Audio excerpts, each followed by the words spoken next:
Hey guys, big welcome back as always. Today I'm going to be doing a little bit of a update on just some of the changes in my tank. You'll have to excuse my glass, it's a bit dirty. We were away on holidays and I haven't actually cleaned it since I got back. But and I'm recording this with a different camera because the lens is screwed up on my Note 4 that I normally film with, so hopefully the video quality is good on this.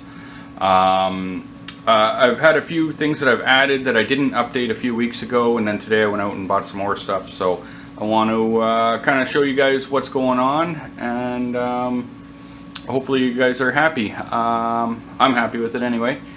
It's right now I'm facing an issue, and I think I mentioned it a few videos back, where my nitrates are extremely high, like red on the little API test. And what I'm thinking is that my tank before had been used to having the sand bed, and now I'm running the glass bottom.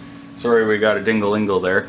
And so I'm not sure if just because that, that was working as a filter, right? The sand bed, and so now without it, that could be something to do with it, because I changed 50 gallons a week ago or whatever, a week and a half ago, and so I would have expected a little better results. But another issue would be that I'm not running nearly enough bio pellets. The little reactors that I had, they don't allow you to put too much in because the pipes are small, so it's pretty restrictive. And for flow, which brings me to one of my purchases. I was out at a fish store in Mississauga called Aquatic Kingdom, and it's one of the stores that I frequent. I get a lot of stuff from them. Pretty easygoing people, pretty helpful. So while I was there buying something, which I'll get to in a minute, I'll show you the other thing I bought, which was just for 20 bucks. I bought this big reactor. So it's like probably a 4 or 5 inch tube or whatever. Got an input on the bottom and output on the top. And what I'm hoping is that I can use this for the bio pellets.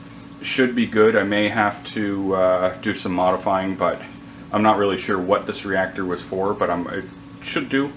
Anyway, it was only 20 bucks, right? So that's a score. And then which brings us to talking more about the nitrates, which was another issue I thought was maybe I'm under skimming. I run a SWC cone 180, and the tank's a 200 gallon, and then it's it's got all the rock, but then there's an 80 gallon sump that's half full, so another 40 gallons in there, so it's probably about 200 gallons anyway. And so I thought maybe I'm a little bit low on the skimming. So I'll go ahead and show you what's going on with that in just 1 second. So as I was saying, I had the SWC 180 there, and it's working. It's doing its thing. Today I put it up for a little bit more of a wet skim. As you can see, the collection cup is it's not as dark as it normally is, but normally I run it kind of a drier, thicker skim mate. So I thought, oh, maybe I'll put it up a little wetter, and wetter is better, right? Maybe. And then the two reactors running bio pellets. Originally, one was running bio pellets and the other was running carbon. And then I decided to take the carbon offline and put in bio pellets. I thought it would be better use of the reactor.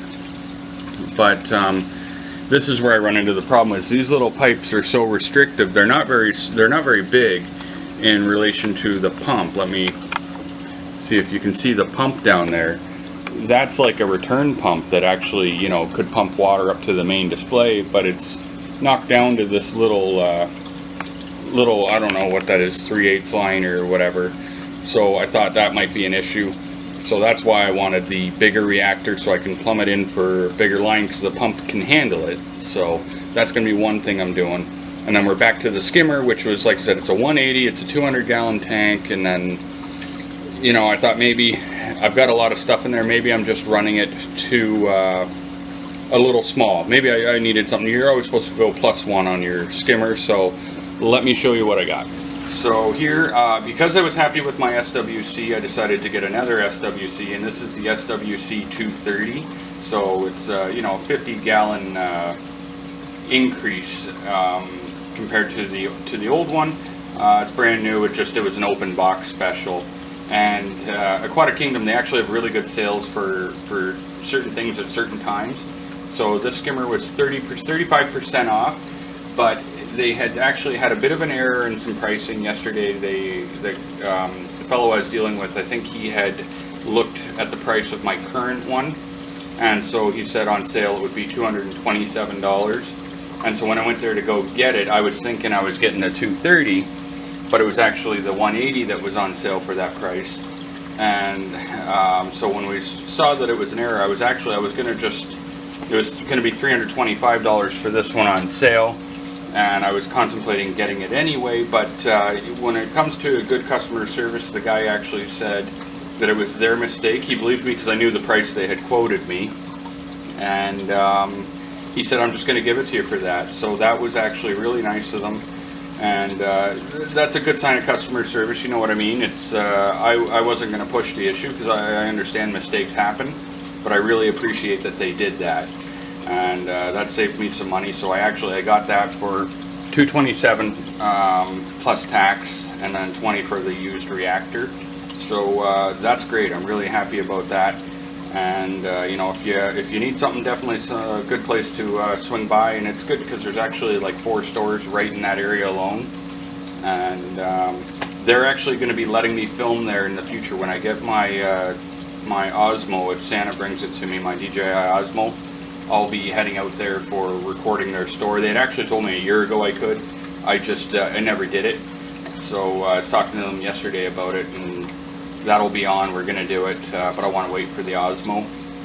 So let's continue on, guys, and I'm going to show you some other stuff you may not be aware I got. And this here is my new Jabo dosing pump. It's a 4-channel pump I bought on eBay for like 130 bucks or something like that. And so far so good. It's working fine. I've got it running calcium, alkalinity, fuel, and magnesium. And I ran for the first 2 weeks at these at half a dose. So I was running 50 mils of calcium a day, 50 mils of alkalinity a day, and 100 mils of magnesium a day. And so, but those values don't really mean anything unless you know how much water is in that mixture.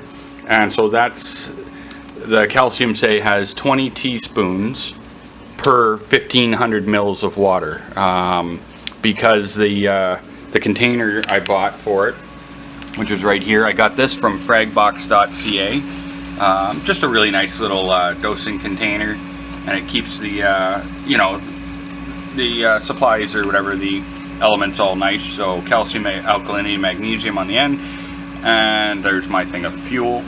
And what a mess down here, I got stuff everywhere. But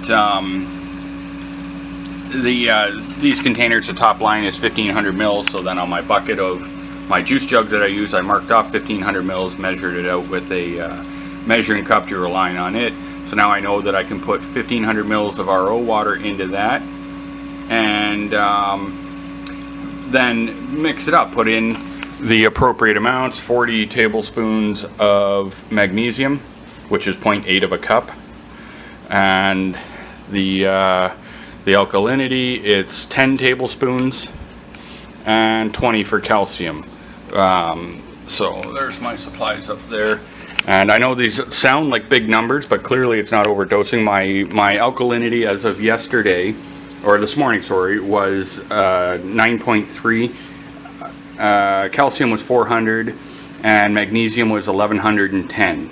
So they're all a little low on the acceptable scale. So they're acceptable, but a little lower than I would have liked. So today I bumped it back up to the full, not back up, up to the full setting, and I will monitor probably every other day. I don't think it needs to be every day because it's not going to overdose that quickly. I'll do a little walk around while I'm talking about all this here. Anyway, and bought some more Reef crystals because I was out. I've got to really clean the glass though. It's I don't know if it's the high nitrates or some phosphate in there too, so whatever it is, something's angered and making 4 spots, but it seems like it's actually like green coralline algae growing on the glass. I don't think I can show it. Some of it is little specks, some of it's just algae, but I don't get any hair algae or anything, so I'm very lucky with that. And I've got the lights on an ugly color right now, kind of just so I can make the video with a little less blue than normal. So I don't know how the color is going to turn out, but that's actually a new coral there, if I can get it to focus. That one's, I bought that right before we went away. And a little blasto there. I don't know, I'm not used to this camera, guys, so you gotta bear with me. Where did that go? Right there. Anyway. So I got a few new things in there.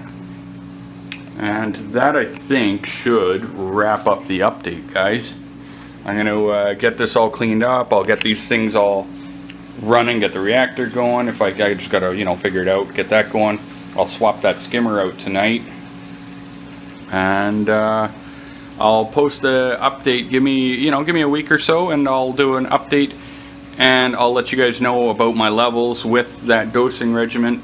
Hopefully it's right. That's just kind of going by the directions that were on the bottles.